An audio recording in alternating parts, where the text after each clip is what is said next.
राधे राधे। स्वागत है आपका मेरे चैनल श्री प्रभुवाणी में।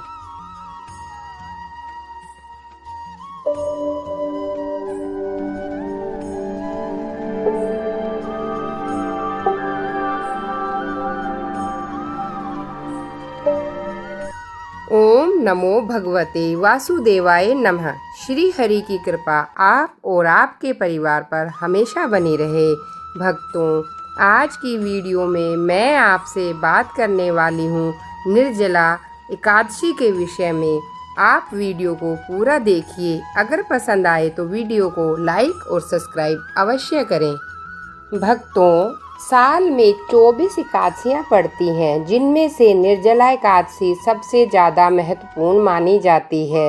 निर्जला एकादशी ज्येष्ठ माह के शुक्ल पक्ष की एकादशी तिथि को मनाई जाती है। ऐसी मान्यता है कि इस दिन निर्जला उपवास का पुण्य साल की 24 एकादशी के बराबर होता है। इस व्रत में बिना पानी पिए व्रत रखा जाता है, इसलिए इसे निर्जला एकादशी भी कहते हैं। निर्जला एकादशी का व्रत करने से धर्म, अर्थ, काम और मोक्ष की प्राप्ति होती है। निर्जला एकादशी का व्रत इस वर्ष शुक्रवार 10 जून को रखा जाएगा। निर्जला एकादशी की तिथि 10 जून 2022 को सुबह 7:25 से प्रारंभ होकर अगले दिन शनिवार 11 जून 2022 को शाम 5:45 पर समाप्त होगी। इसी दिन इस व्रत का पारण भी किया जाएगा। आइए जानते हैं पूजा विधि। निर्जला एकादशी के दिन सुबह स्नान करके सूर्य देव को जल दें। इसके बाद पीले वस्त्र धारण करें और भगवान विष्णु की पूजा करें। व्रत का संकल्प लें। भगवान विष्णु को पीले फूल, पंचामृत और तुलसी दल अर्पित करें। साथ ही भगवान विष्णु और महालक्ष्मी के मंत्रों का जाप अवश्य करें। व्रत का संकल्प लेने के बाद अगले दिन सूर्योदय होने तक जल की एक भी बूंद ग्रहण ना करें। इसमें अन्न और फलहार का भी त्याग करना होता है। अगले दिन यानी द्वादशी तिथि को स्नान करके फिर से श्री हरि की पूजा करने के बाद अन्न जल ग्रहण करते हैं और व्रत का पारण भी करते हैं। जो साधक वर्ष की समस्त एकादशियों का व्रत कर पाने में असमर्थ हो, उन्हें निर्जला एकादशी का व्रत अवश्य करना चाहिए। आइए सुनते हैं निर्जला एकादशी व्रत कथा। युधिष्ठिर ने कहा, जनार्दन, ज्येष्ठ मास के शुक्ल पक्ष में जो एकादशी पड़ती है, कृपया उसका वर्णन कीजिए। भगवान श्री कृष्ण बोले, राजन, इसका वर्णन परम धर्मात्मा व्यास जी करेंगे, क्योंकि ये संपूर्ण शास्त्रों के वेदांगों के पारंगत विद्वान हैं। तब वेद व्यास जी कहने लगे, दोनों ही पक्षों की एकादशियों के दिन भोजन ना करें। द्वादशी के दिन स्नान आदि से पवित्र हो फूलों से भगवान केशव की पूजा करें। फिर नित्य क्रम समाप्त होने के पश्चात पहले ब्राह्मणों को भोजन देकर अंत में स्वयं भोजन करें।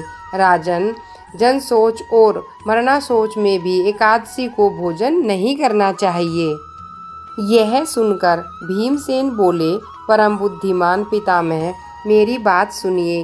राजा युधिष्ठिर, माता कुंती, द्रौपदी, अर्जुन, नकुल और सहदेव ये एकादशी को कभी भी भोजन नहीं करते थे तथा मुझसे भी हमेशा कहते थे, लेकिन तुम भी इस तरह भोजन ना किया करो।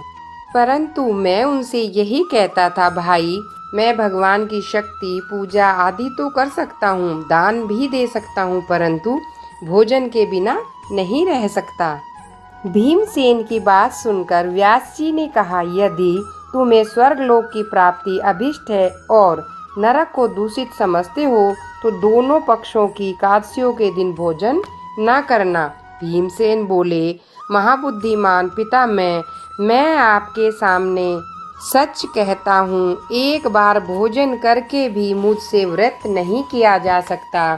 फिर उपवास करके तो मैं रह भी नहीं पाऊँगा। मेरे उदर में वक नामक अग्नि सदा प्रज्वलित रहती है। अतः जब मैं बहुत अधिक खाता हूँ तभी वह शांत होती है। इसलिए मैं वर्ष भर में केवल एक ही उपवास कर सकता हूँ, जिससे स्वर्ग की प्राप्ति सुलभ हो तथा जिसके करने से मैं कल्याण का भागी हो सकूं। ऐसा कोई व्रत निश्चय करके बताइए, मैं उसका यथोचित रूप से पालन करूंगा। व्यास जी ने कहा, भीम, ज्येष्ठ मास में सूर्य वर्ष राशि पर हो या मिथुन राशि पर शुक्ल पक्ष में जो एकादशी हो, उसका यत्न पूर्वक निर्जल व्रत करो। केवल कुल्ला या आचमन करने के लिए मुख में जल डालना, उसको छोड़कर किसी प्रकार का जल विद्वान पुरुष मुख में न डालें, अन्यथा व्रत भंग हो जाता है। एकादशी को सूर्योदय से पहले उठकर व्रत का संकल्प लें। द्वादशी को प्रभात काल में स्नान करके ब्राह्मणों को विधि पूर्वक जल और स्वर्ण का दान करें। इस प्रकार सब कार्य पूरा करके जितेंद्रिय पुरुष ब्राह्मणों के साथ भोजन करें। वर्ष भर में जितनी एकादशियाँ होती हैं, उन सब का फल निर्जला है। एकादशी के सेवन से मनुष्य प्राप्त कर लेता है। भगवान केशव ने मुझसे कहा था कि यदि मानव सबको छोड़कर एकमात्र मेरी शरण में आ जाए और एकादशी को निराहार रहे, वह सभी पापों से छूट जाता है। एकादशी व्रत करने वाले पुरुष के पास विशालकाय, विकराल आकृति और काले रंग वाले दंड पाशधारी भयंकर यमदूत नहीं जाते। अंत काल में पीताम्बरधारी सौम्य स्वभाव वाले, हाथ में सुदर्शन धारण करने वाले और मन के समान वेगशाली विष्णु दूत आखिर इस वैष्णव पुरुष को भगवान विष्णु के धाम ले जाते हैं। अतः निर्जला एकादशी को पूर्ण यत्न करके उपवास और श्री हरि का पूजन करो। स्त्री या पुरुष यदि उसने मेरु पर्वत के बराबर भी महान पाप किया हो, तो वह सब इस एकादशी व्रत के प्रभाव से भस्म हो जाता है। जो मनुष्य उस दिन जल के नियम का पालन करता है, वह पुण्य का भागी होता है। उसे एक एक पहर में कोटि कोटि स्वर्ण मुद्रा दान करने का फल प्राप्त होता है। सुना गया है, मनुष्य निर्जला एकादशी के दिन स्नान, दान, जप, होम आदि जो भी करता है, वह सब अक्षय होता है। यह भगवान श्री कृष्ण का कथन है। निर्जला एकादशी को विधि पूर्वक उत्तम रीति से उपवास करके मानव वैष्णव पद को प्राप्त कर लेता है।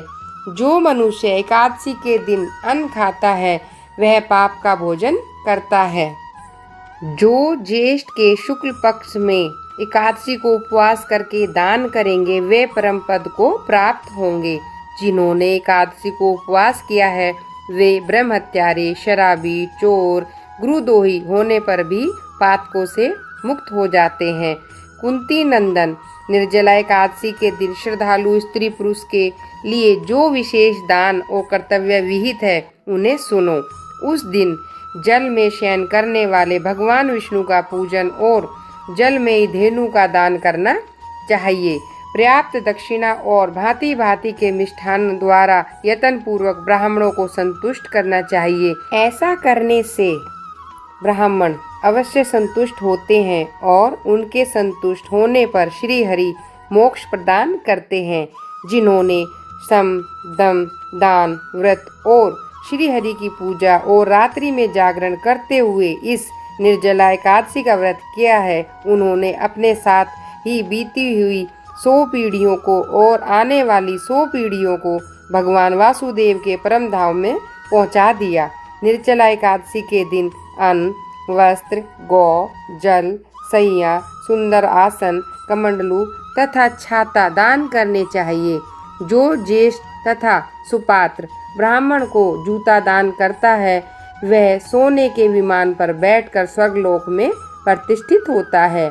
जो इस एकादशी की महिमा को भक्ति पूर्वक सुनता है अथवा उसका वर्णन करता है, वह स्वर्गलोक में जाता है।